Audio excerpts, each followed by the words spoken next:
شخصیت پرستی یہ نہیں ہے کہ کوئی شخص آپ کو اللہ اور اس کے رسول کی راہ دکھاتا ہے اور آپ اس سے محبت رکھتے ہیں۔ ہم خلفائے راشدین سے محبت رکھتے ہیں تو کیا یہ شخصیت پرستی ہے؟ نہیں۔ خلفائے راشدین کے آرڈرز کے اوپر ہزاروں لوگوں نے اس زمانے میں جانیں دی ہیں۔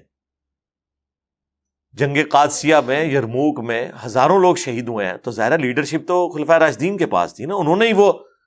مہمیں روانہ کی ہوئی تھی، وہ نبی علیہ السلام نے تو خود نہیں بھیجی ہوئی تھی، تو لوگوں نے اپنی جانیں دی ہیں۔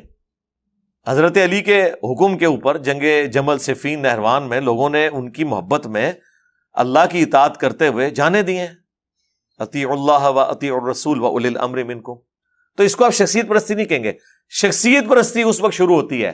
جب آپ اللہ اس کے رسول کے احکامات کے خلاف کسی کی بات مانیں، جو قرآن میں ساتھ ہی آیا ہے، اطیعوا اللہ و اطیعوا الرسول و اولی الامر منکم فان تنازعتم فی شیء فردوہ الی اللہ والرسول۔ اگر تمہارا جھگڑا ہو جائے اللہ اور اس کے رسول سے پھر فیصلہ کروانا ہے، آپس میں کوئی تنازع ہو جائے،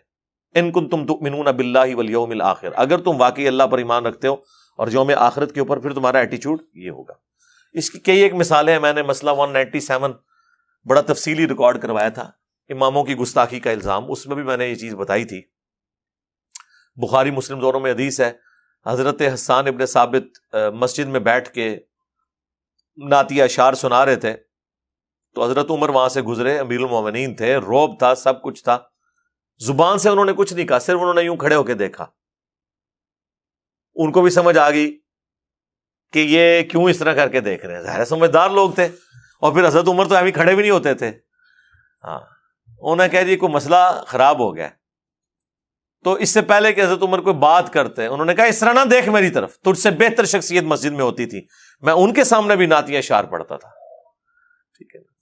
ویسے آج کل کو مولوی ہوتا کہنا جی تینوں لام ہو گیا کہ میں کے پاس سوچنا وا، اپنی عزت بچانی ہوتی نا اگر، ہاں ان کو آپ اس طرح کریں نا، دیکھو کتنے دماغ گیا میرا، کہتے ہیں وچو کیسی کیسی گلاں کٹتا ہے۔ یہ میں آپ کو نیشنل بتا رہا ہوں، اگر اس وقت کوئی مولوی آپ کو یوں کر رہا ہے اور آپ دیکھ رہے ہیں اور آپ آگے سے آپ کو پتا چل گیا کہ اس کو کیا تکلیف ہو رہی ہے، آپ بولے نا وہ اپنی عزت بچانے گئے تنوں لام ہو گیا، میں کوئی اور شاید دیکھ رہا سا، میں تو تک رہا تھا پیچھے ٹوٹی جو پانی کے اوپر نکل رہا ہے وہ پہ دیکھتا سا۔ عزت بچانے کے لیے نا جھوٹ بول دیں گے، لیکن چونکہ حضرت عمر ایمان والے تھے، جو ان کے دل میں تھا وہ انہوں نے کہا، جب انہوں نے کہا نا اس طرح نہ مجھے دیکھ، تو ظاہر ہے یہ حضرت حسان نے جج کیا تھا کہ وہ یہ میرے شاعرانہ کلام کے اوپر ایسا ان کو فیل ہو رہا ہے، ظاہر ہے ایک آکورڈ کام تو ہو رہا ہے نا۔ اس زمانے کیڑی محفل ملاد ہوندی سی حضرت عمر دے زمانے کہ وہ عادی ہوندے کہ ہاں یار ایک اور محفل اج لگی ہے، اچھا تو حضرت عمر نے کہا کہ اپنا گواہ لے کر آؤ، انہوں نے کہا یہ ابو ہریرہ بیٹھے ان سے پوچھیں، تو حضرت ابو ہریرہ نے کہا کہ اے امیر المومنین میں گواہی دیتا ہوں کہ نبی علیہ السلام نعتیہ اشعار سنتے تھے، نہ صرف سنتے تھے بلکہ کہتے تھے اے اللہ روح قدس کے ذریعے حسان کی مدد فرما جس طرح عیسیٰ ابن مریم کی مدد تو نے کی تھی، وَأَيَّدْنَاهُ بِرُوحِ الْقُدُسِ۔ بلکہ مسلم میں تو الفاظ ہیں اے حسان تیرے اشعار ان کافروں پر ہمارے تیروں اور نیزوں سے بھی زیادہ سخت ہے۔ ظاہر ہے وہ پتہ ہے نا کہ وہ ایک تو شاعری کو پسند کرتے تھے وہ لوگ، عرب کے لوگ، پھر فصیح اللسان تھے۔ آج بھی آپ دیکھ لیں بعض جملے واقعی تیر سے زیادہ سخت لگتے ہیں، ہم کوئی غلام ہیں، ہاں ابھی کہنے کو تو ایک جملہ ہے لیکن کدھر کدھر جا کے کس کس کو لگتا ہے۔ ٹھیک ہے، تو بعض اوقات کوئی سلوگن، کوئی جملے وہ اتنے سخت ہوتے ہیں کہ وہ گولی سے زیادہ اثر کرتے ہیں، اس زمانے میں بھی ایسا تھا۔ صحیح مسلم میں اوپر تلے 10 احادیث ہیں جس میں حضرت حسان کے وہ شعر ہیں جو انہوں نے نبی علیہ السلام کے دفاع میں، جو کافر آپ پہ اعتراض کرتے تھے وہ شاعری میں اس کا جواب دیتے تھے۔ اور آپ کو حیران کن بات بتاؤں، حضرت حسان ان لوگوں میں شامل تھے جنہوں نے حضرت عائشہ پہ تہمت لگائی، وہ جو سورہ نور میں برات میں آیات نازل ہوئی۔ اب حضرت عائشہ نے وہ 40 دن کس تکلیف میں کاٹے ہیں، بالکل لاغر ہو گئی تھی رو رو کے اس غم میں، جب تک کہ قرآن نازل نہیں ہوا۔ اتنی تکلیف ایک شخص نے دی ہو آپ کو، لیکن اس کے باوجود حضرت عائشہ کے سامنے اگر کوئی حسان کا ذکر برائی سے کرتا تو اسے ٹوک دیتی تھی اور کہتی تھی حسان کو برا مت کہو، کیونکہ جب رسول اللہ پر کافر اعتراض کرتے تھے تو حسان اپنے اشعار سے ان کا جواب دیا کرتا تھا۔ اچھا، یہ حضرت عائشہ نے اپنی للہیت تو شو کی، ہمیں بھی ایک درس دیا کہ آپ کے لیے کرائٹیریا اللہ اور اس کے رسول کی محبت ہونی چاہیے، باقی ساری چیزیں چھوڑ دیں، ٹھیک ہے؟ چھوڑ دو مامون ہوں یار، اتقو فرمایا کہ نہیں ہے کہ مار کو باقی جماعت قتل کرے گی، تو انہوں کیوں ان کام مامودہ کھائے جا رہے ہیں؟ آپ اللہ کے نبی کو دیکھیں۔ تو سیدہ عائشہ نے اپنا کام نہیں کیا کہ یہ مجھ پہ تہمت لگانے والوں میں شامل تھا۔ ماموں سے تو بڑھ کے عزت ہے نا سیدہ عائشہ کی سلام اللہ علیہا، انہوں نے اپنی سب سے بڑا عورت پہ حملہ اس کی عزت بھی ہو سکتا ہے نا، اسے قتل کرنے سے بھی بڑی چیز ہے، انہوں نے اپنے اس الزام کی بھی پرواہ نہیں کی، انہوں نے کہا کہ حسان کو چھوڑ دو۔ حسان جو ہے نا وہ رسول اللہ کا دفاع کیا کرتا تھا۔ دیکھیں کیسے کیسے رزلٹ نکلتے ہیں ہر بات میں سے، آپ ذرا غور کرنا شروع کریں، کیسی کیسی باتیں بیچ میں سے نکلتی ہیں، واقعہ وہی ہے۔ اچھا، پھر اس کے بعد یہ بھی پتا چل گیا کہ جو لوگ کہتے ہیں جی اے امام حنیفہ نو نہیں حدیث پتہ لگی، جی حضرت عمر نو بھی یہ حدیث نہیں پتہ لگی کہ نعت اشعار مسجد میں سننا سنت ہے، ان کو تو نہیں پتا تھا، تبھی انہوں نے گواہ بھی مانگا، ایکٹنگ تو نہیں کر رہے تھے وہ۔ تو اس سے یہ بات پتہ چلی کہ بڑے سے بڑے شخص سے بھی کوئی بات چھپی رہ سکتی ہے، یہ اس کا عیب نہیں ہے، اس کا مرتبہ نہیں گر جائے گا اگر بات چھپی رہ گئی۔ اور ایک اور رزلٹ بھی نکلا، جو لوگ کہتے ہیں کہ حضرت عمر فاروق جو ہیں وہ حضرت ابو ہریرہ سے بغض رکھتے تھے، ٹھیک ہے، کچھ ان کے آپس میں کنفلکٹ آئے تھے پولیٹیکل، اور اس معاملے میں ہم حضرت عمر کے اس ڈسیژن کو سختی پہ مبنی سمجھتے ہیں۔ ان کو یمن کا گورنر لگا کے بھیجا، وہ چند ایک بکریاں لے گئے، واپسی پہ اتنا بڑا ریوڑ لے کے آئے۔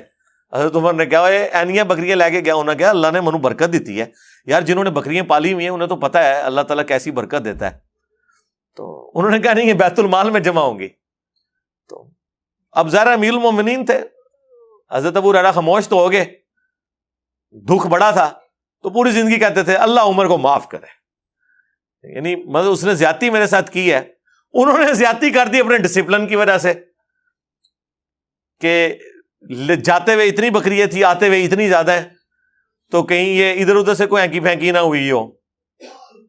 اور عین ممکن ہے کہ حضرت ابو ہریرہ کو انہوں نے فرنٹ پہ رکھ کے باقیوں کو میسج دے دیا ہو کہ ہاں تو تسی تو شاہی کوئی نہیں اگر میں ابو ہریرہ نال پہ کرنا۔ تو اس طرح کے واقعے سے، لیکن یہاں پر آپ دیکھیں حضرت ابو ہریرہ نے جب گواہی دی کہ اے امیر المومنین میں گواہی دیتا ہوں